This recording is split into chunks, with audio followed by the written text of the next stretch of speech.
All right there, everyone. Great to be back with you. We have a very special guest with us today. I know many of you watched the Gettysburg hearings a couple of weeks back, which really represented a sea change in this fight for electoral integrity in the very heart and soul of our republic. Well, we are honored to have with us the man who spearheaded those hearings, a rising star in the Republican Party, Pennsylvania State Senator Doug Mastriano. Doug Mastriano is, get this, he's a combat veteran, a retired Army colonel.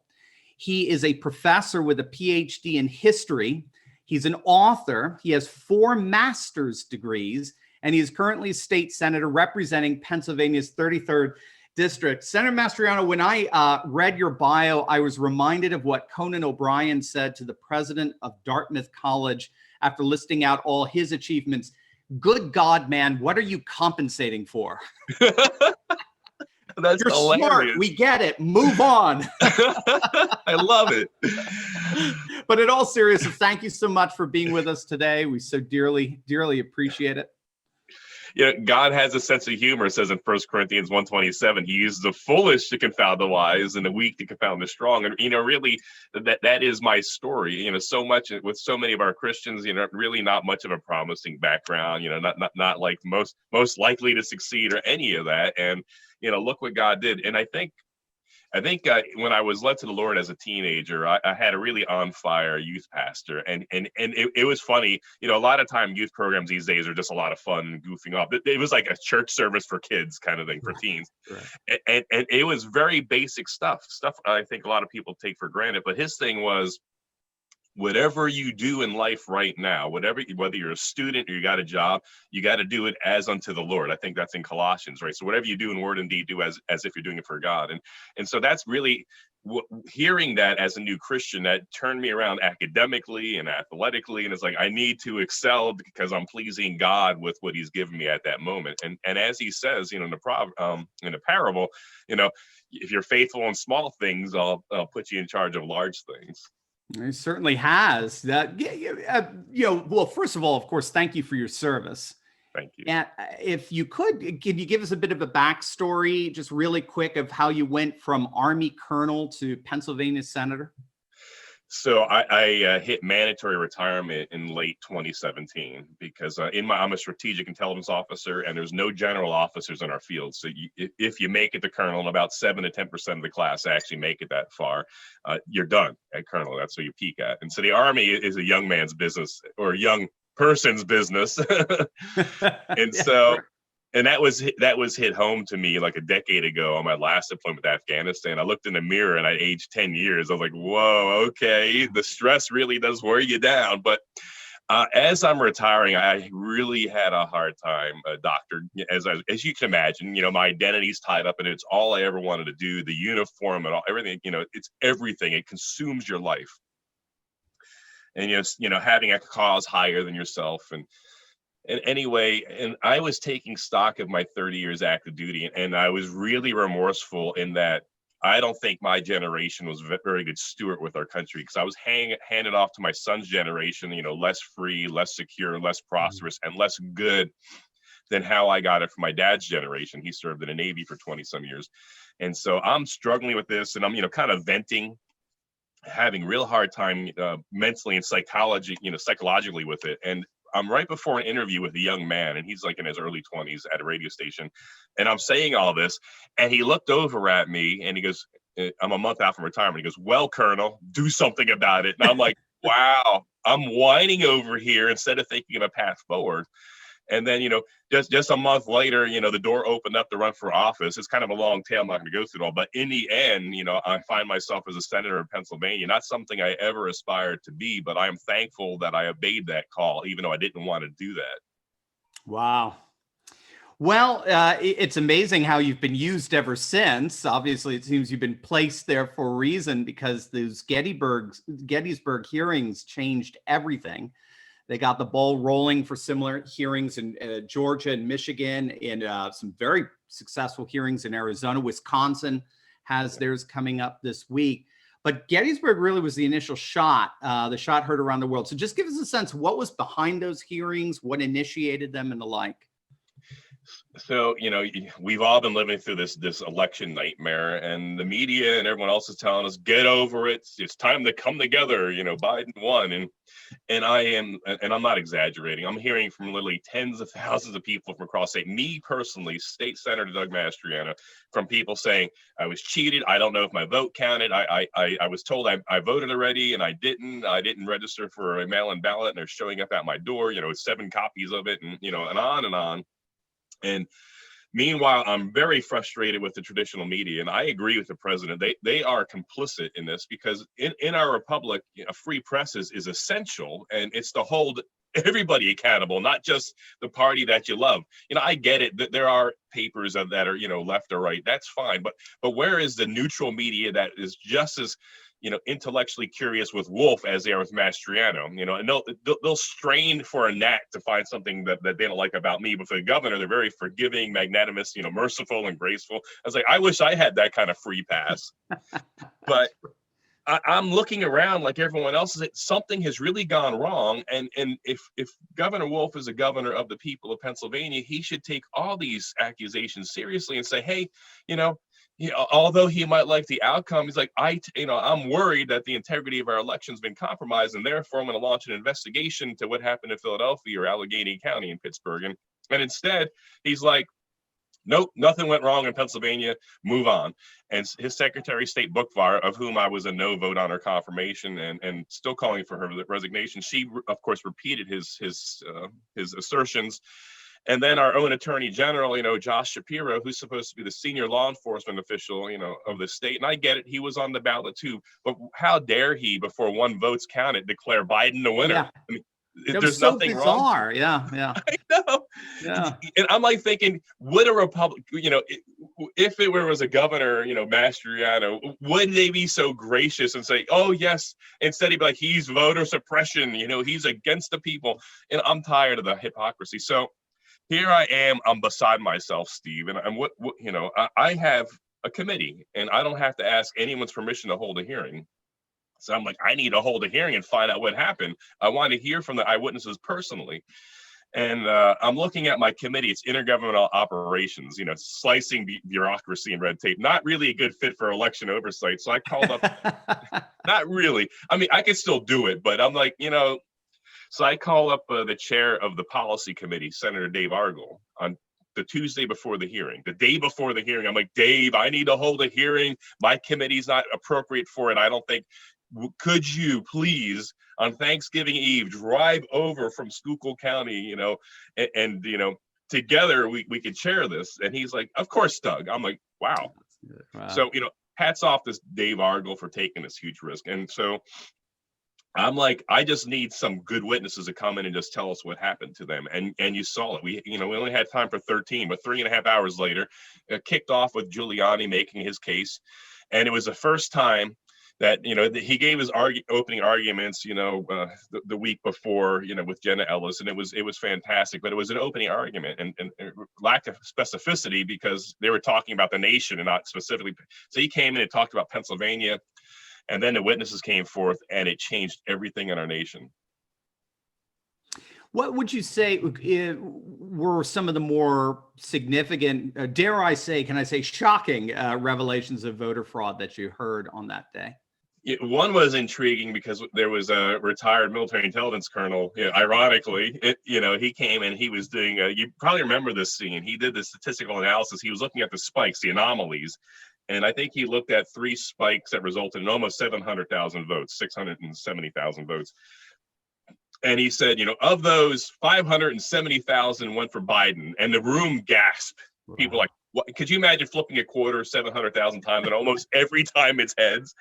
Statistically, just impossible. And that I think was really a turning point, because we heard from a couple of key witnesses, like Leah out of Delaware County, how she was cheated and pushed out from observation, no transparency. We heard many of those stories.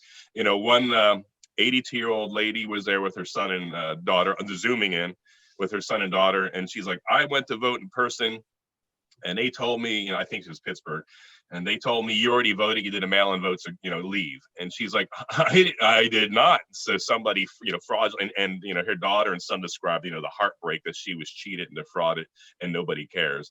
And it was just a whole series of these eyewitness accounts, large ones like the analysts, the Intel analysts, and then smaller ones personally. And I'm like, we have a major problem in Pennsylvania.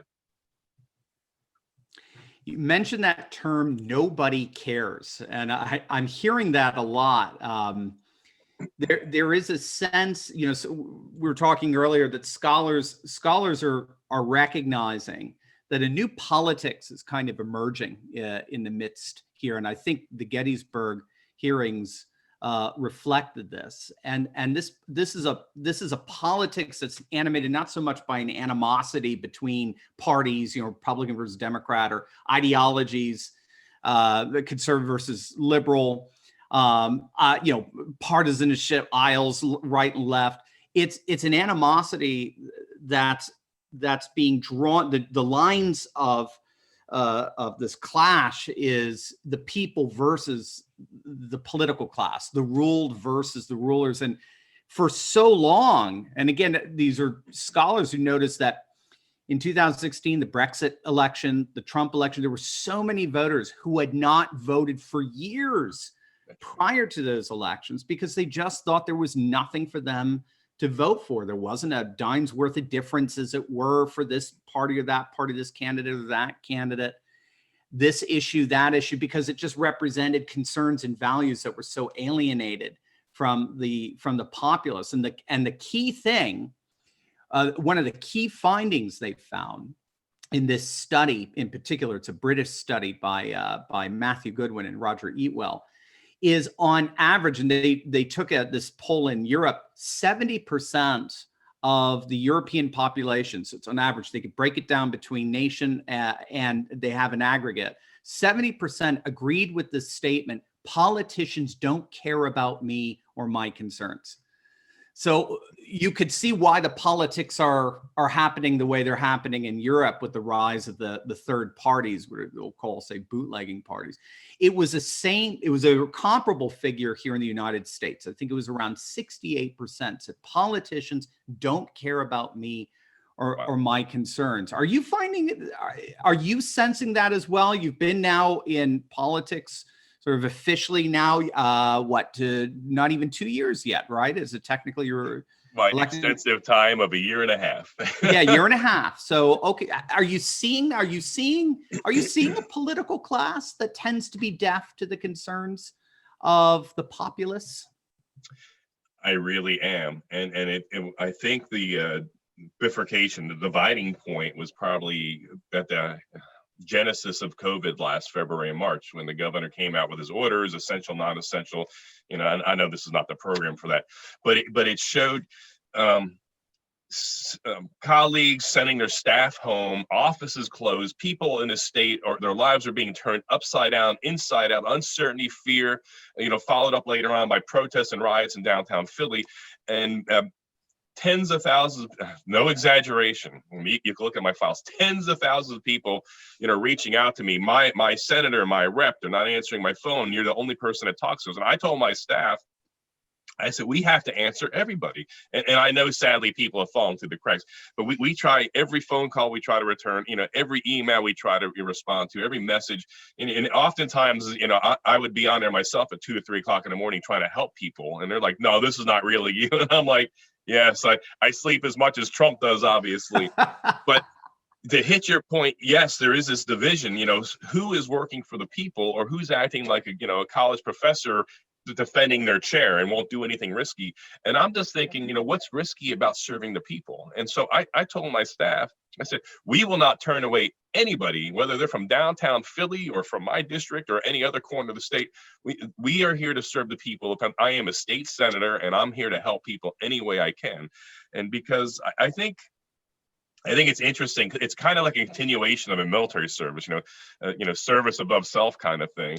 And I think, look, and I'm no one special. I'm a sinner saved by grace. I have my struggles. I have my failings, just like everyone else does. And I'm thankful for the grace of Jesus Christ that takes away those sins when I ask for forgiveness.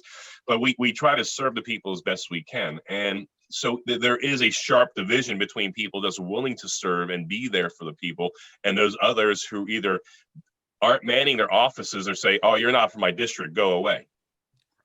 Right, right. Right. Well, so let's get into some action points here. So you're on the forefront of wanting to recover the legislature's constitutional authority to appoint electors. I thank you for this. I didn't know any of this until I started reading your stuff. So apparently it was abdicated in 1938. Did I get that date correct? So, to the Secretary of State. The very same people who had their hands on a scale the election. You know, I don't know why, Steve. So we're supposed to be co-equal branch of the government. I don't feel like I'm a co-equal branch. The past 9 months, it's not evident that we're co-equal. We don't act co-equal, and then what little power we do have has been handed over years gone by, or even today. And I'm like, let's start acting like a co-equal branch. When we, with a lot of pressure from, once again, we had a Senate Bill 323 and House Bill 836 to reopen the state. To curtail the governor's emergency orders back in June 7th, I think it was, or 8th. And we finally passed it.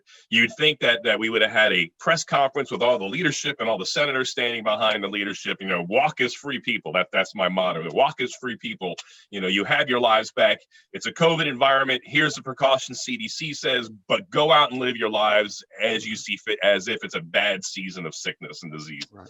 And instead of going out and celebrating this victory, colleagues and leadership comes in, and it caught me off guard. Okay, hey, we got to wait to see what the governor says tomorrow. I'm like, why do we subservient? Why would we go beneath him? And we gave the initiative back, and he had his little fit and tantrum the next day, and defied our orders, and he moved on. And so why do we act like losers when oftentimes we're winners? Where are your colleagues on recovering that constitutional authority to appoint electors? Is there any willingness on their part to take this authority back? So I mean, people can see the letters themselves and see who signed on, and there is a division between within our party. There's a group of us that are like, we need to lead and represent and speak for our people. We need to take back our powers. We need to find a way to do that. And then there's a faction, of course, that are like, oh, the Constitution says this, or we handed over the powers. And I'm seeing it's a split. It's probably pretty even. So we have the fighters, the warriors that are hungry and like, let's serve our people and then the other groups like, oh, dither, it's in the hands of the courts, dither, we're a nation, very self-righteous, we're a nation of laws, and the day the Republican Party no longer abides by the Constitution, the day I'm no longer Republican. I'm like, that sounds like a logical fallacy, because we're not talking about defying the Constitution. We're talking about reasserting our powers per the U.S. Constitution. Yeah. Oh my.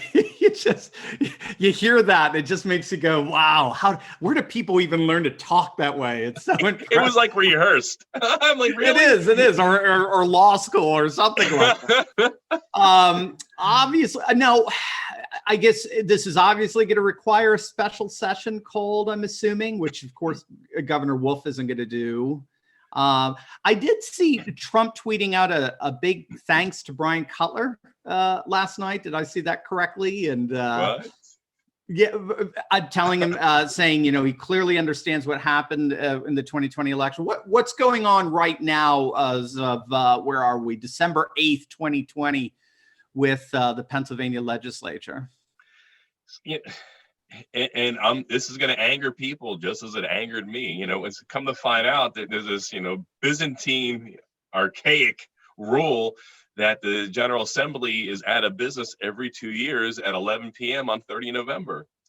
And so we're not in session right now. Right. And the way the rules are written, it's kind of funny because, we write our own rules, and I just wonder, why don't we suspend the rules? Anyway. Right, sure.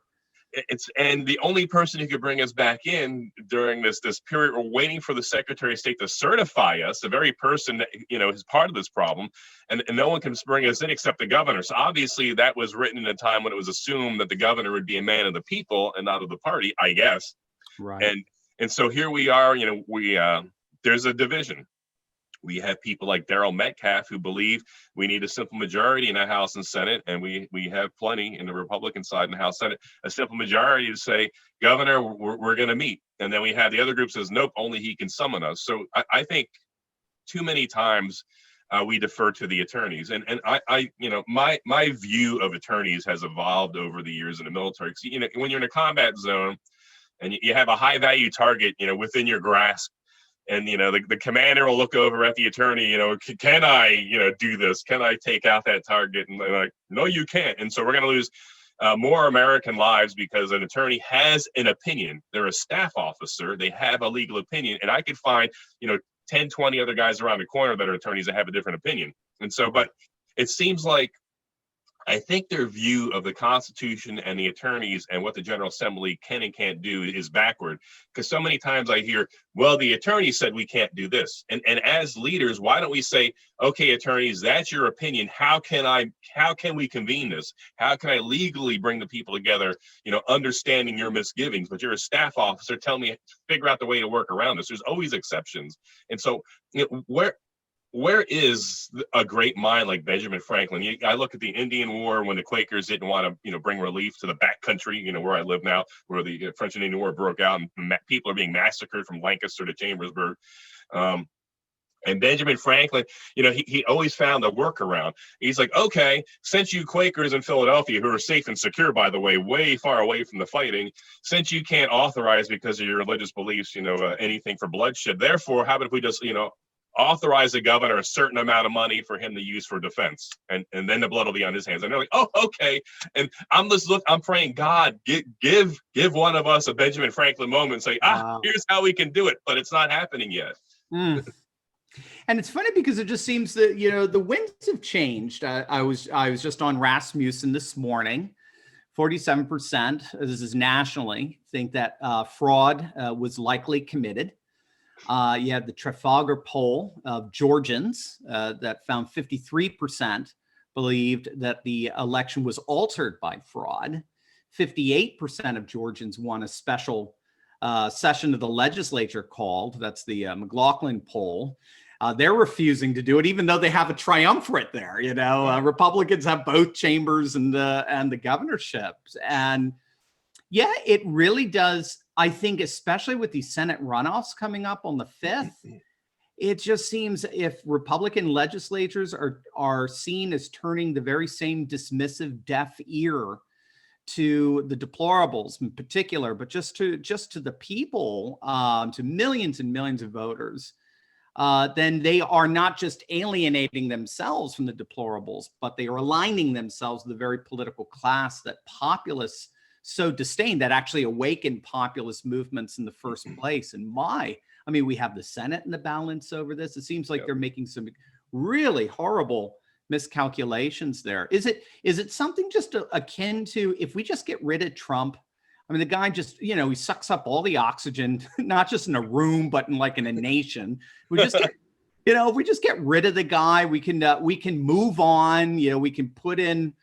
We can get Loeffler in there and Perdue, and just, we'll just play obscurantus with Biden for the next couple of years, and then wait for the possible landslide in the midterms. Is that kind of the default position?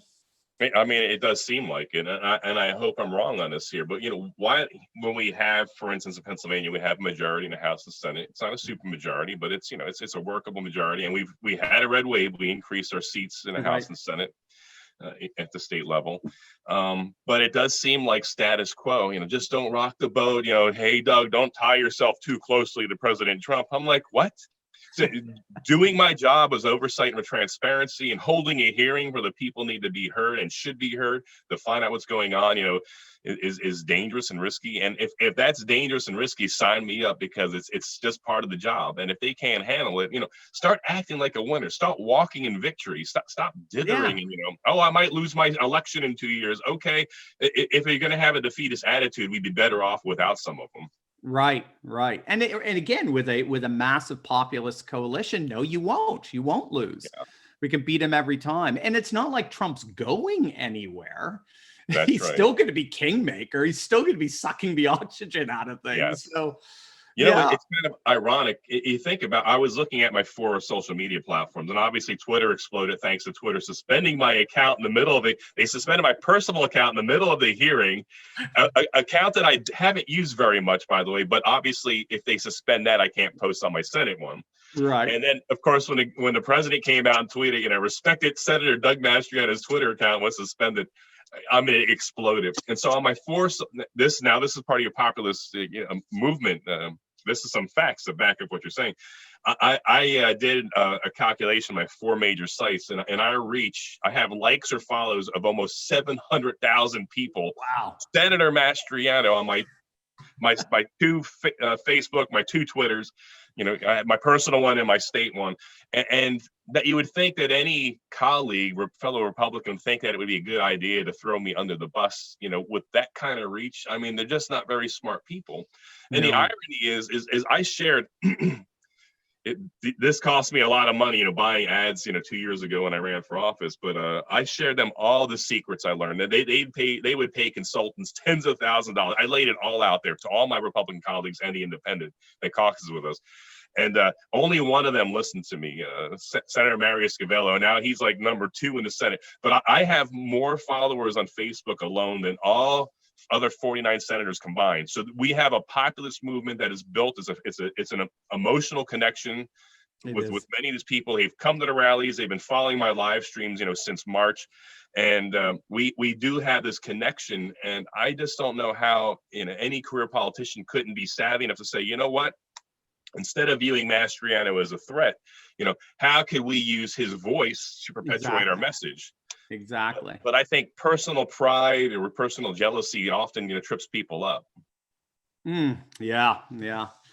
Well, just switching it just briefly here, we're fighting not to use a military metaphor here, but a two-front battle, a two-front war. We got the legislative front that you're on, but we also have the legal front. We're seeing some very interesting developments today with regard to Pennsylvania, with the lawsuit filed by Sean Parnell and Mike Kelly challenging the constitutionality of the Pennsylvania election. Senator Ted Cruz has actually offered to argue that case before the Supreme Court, which is so neat. We also have some breaking news of Texas Attorney General Ken Paxton filing a comparable suit against Pennsylvania, Michigan, Georgia, and Wisconsin over similar concerns. And then we've got Supreme Court Sam Alito's Justice Alito's stay on all the ballots cast after 8 p.m. on November 3rd in relation to Act 77 and the Pennsylvania Supreme Court sort of monkeying around with the election date and the like. So what's your assessment of all of this activity going around the court centered on Pennsylvania? So Act 77, and we talked before the program. It's very troublesome to me when we're in a fight for the soul and the future and salvation of our republic. And while we're in this battle, and obviously I'm one of the leading voices in this fight, that while I'm doing this and I have to deal with lies and attacks from Republicans, ambitious Republicans, obviously they have gubernatorial dreams in their fantasies, and they see me as a threat, and so they think this is a good time to start attacking us in the midst of this fight. This is one advantage the Democrats have over us. They're very unified. Mm-hmm. I mean, when there's a fight to be had, they draw together. They don't very rarely break ranks. And they have resolved that we can't match the Republican side. And I'm seeing this now. So here, Mastriano, the president is communicating with me, asking for advice on, who's doing what in Pennsylvania. And we're trying to push together in a unified way. And then, I have, a commissioner in one county, attacking me, and I have other, some colleagues in the House and Senate, calling me out, not liking, this or that. And I'm like, what is wrong with you guys? Can't you just have a ceasefire for a month while we draw together, get behind our president, try to fix this mess we have in the state, instead of, perpetuating their own selfish ambition? And that's a real character flaw generally within the Republican ranks. And I would ask, quoting from Romans chapter 16, to mark those who cause these divisions and offenses between us and avoid them, mark and avoid them, because if anything else in this fight, we're seeing the true colors of some of those so-called Republicans. And some of them, they name the name of Christ, they go to church, they profess, being born again Christians, but yet they think it's a good idea right now, while we're fighting for the life of our republic, to go after fellow Republicans that they might differ on a substantial issue. But you'd think January would be plenty of time, to have that discussion or battle. But, right. So, do mark and avoid them, because anyone so consumed with so much ambition and selfishness there, it just defies reason and logic. Because when I took the oath, as an officer, 7 or 8 times, and then as a senator once on the Constitution, it's a sacred oath. It's a big deal to me. But obviously, for so many people in politics, it's a means to an end, and we see that with their behavior right now. So, okay, so it's a two-pronged battle, as you rightly said. Have the legislative, and we're trying to find a way to get back in session, to reassert our powers, and then it's very aggravating that we tied our own hands behind our back, even though it was pre-World War II. It's ridiculous and nobody caught it, and that'd be a good idea to have the General Assembly out of session for an entire month every 2 years. The U.S. House doesn't do that. They're out of office, I think, on the 31st, and then the next group is sworn in a couple of days later. And it defies reason, these Byzantine archaic rules. On a court side, Act 77, let's deal with that right now. So we had about a year and a half ago, Governor Wolf, he came back from that Democrat governor's meeting in Las Vegas, Nevada, and thought it was a good idea. They must have talked about it. It was to start decertifying county voting machines. And the irony is, we're hearing complaints from county commissioners from across the state. We don't have the money. The governor's decertifying us. We got to buy new machines. It's going to cost us millions of dollars, and we need help. And it's ironic that one of the very same commissioners that's attacking me was one of the very same ones crying out for help for money, And so the Senate, we're like, and I'm hearing from my own commissioners in my own district, but also across the state, such as that one person. And we're like, okay. And so Senate Bill 421 was put together. And the primary purpose of that was to, bring relief to them with a decertification of the voting machines and force the governor to provide money. And we, of course, had to allocate that money to bring relief to them. And it turned into an omnibus, change to some of the election laws. It took away straight party voting.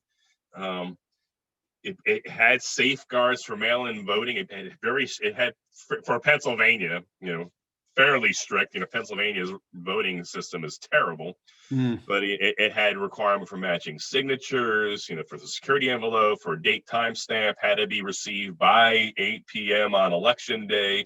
And we had these safeguards in place. And it's interesting, Steve, because there's 29 of us, 28 Republicans, and John Udacek, who caucuses with us, so 29, of us Republicans, including John.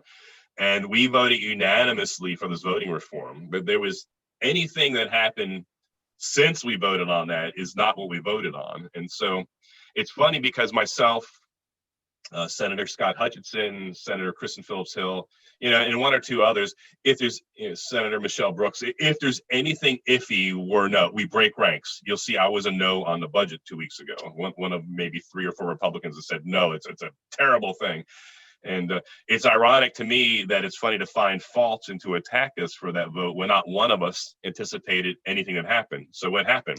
Act 77, and this is strong. This is Sean Parnell and Congressman Kelly's case is very strong if they argue it the right way. And I do have some concerns with this presentation. Their presentation is that the law is not constitutional because there should have been a referendum held for the people of Pennsylvania, to make these changes. Okay, maybe.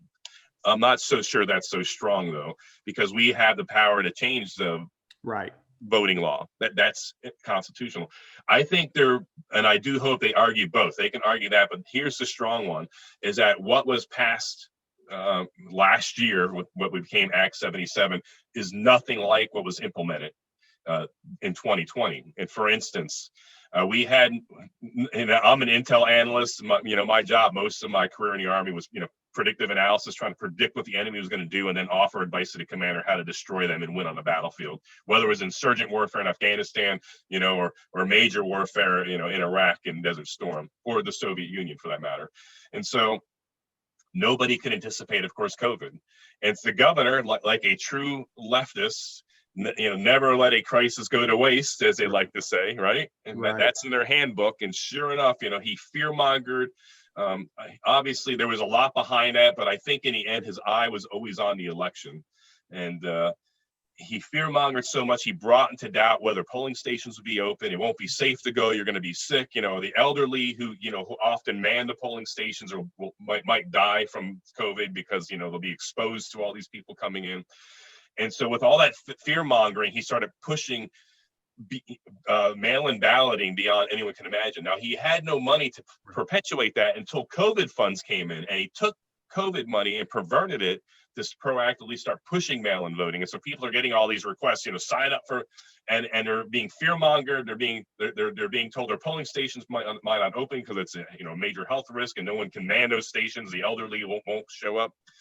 And so using the COVID crisis, we saw that catastrophe in the primary where 1.8 million ballots were requested, but 2.4 million were received. Rudy talked about it. I tweeted about that. And of course, the media is like, oh, that's not true. Yes, it was. It was true in the primary that I actually went through. And then okay, that's bad enough. So what happened though? So major changes happened on 17th September of this year. Ironically, the anniversary of the Battle of Antietam in 1862, the bloodiest single day in American history. Wow. And ironically, it just comes to mind. But Wolf petitioned the Supreme Court saying, you know what, the U.S. Postal Service is not going to be able to handle this. People, like they didn't know their election's coming up and they need extra days to receive the ballots. And the Pennsylvania Supreme Court stepped in. Elections do have consequences.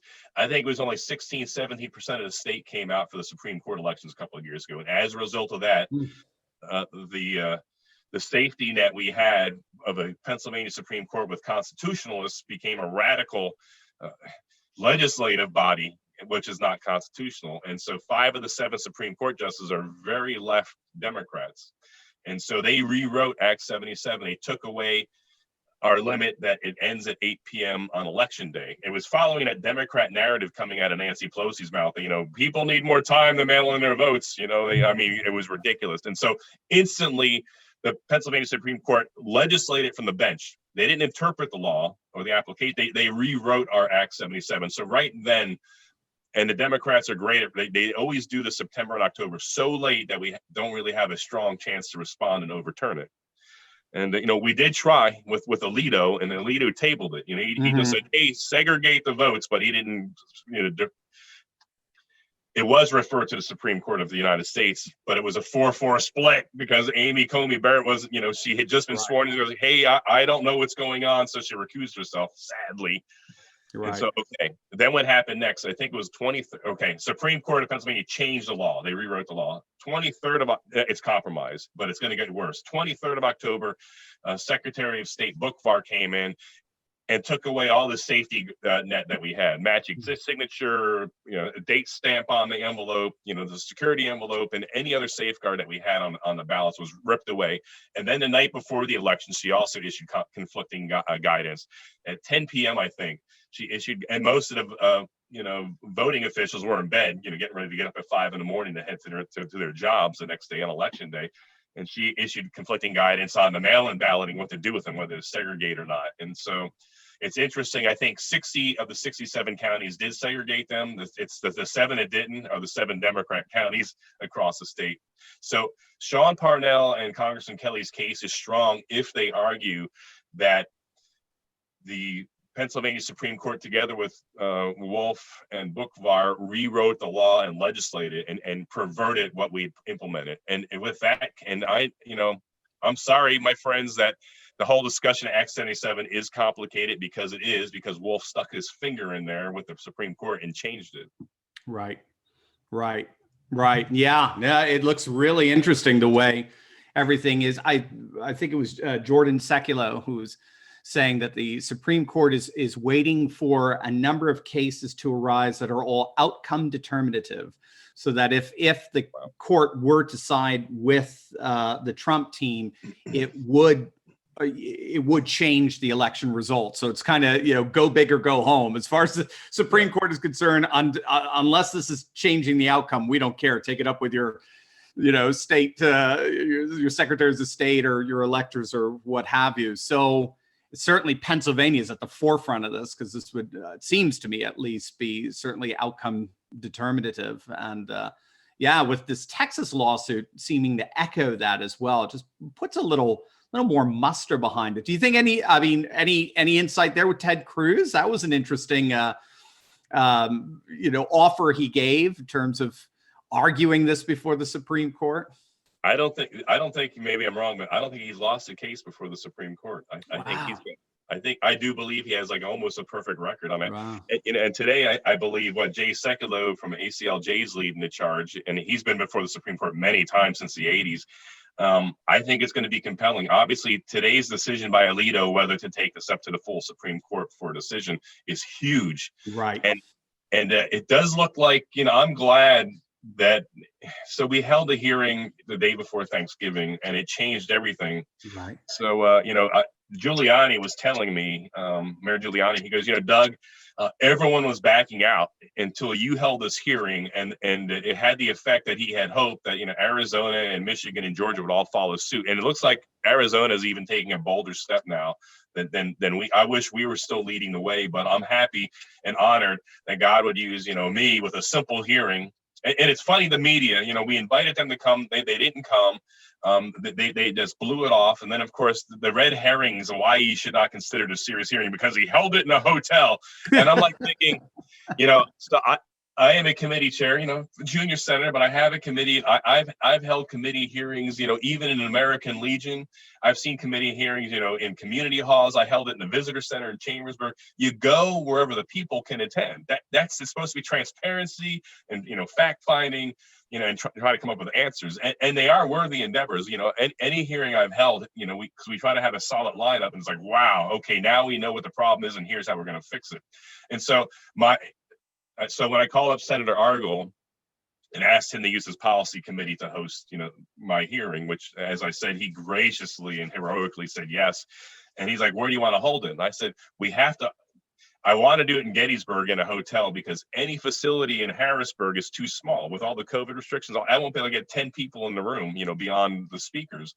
And what do you have in mind? I'm like, I'm going to go for one of the biggest hotels that we have in town, so we can get at least 100 people physically in a room. Right. I'm all about transparency. People need to be in the room.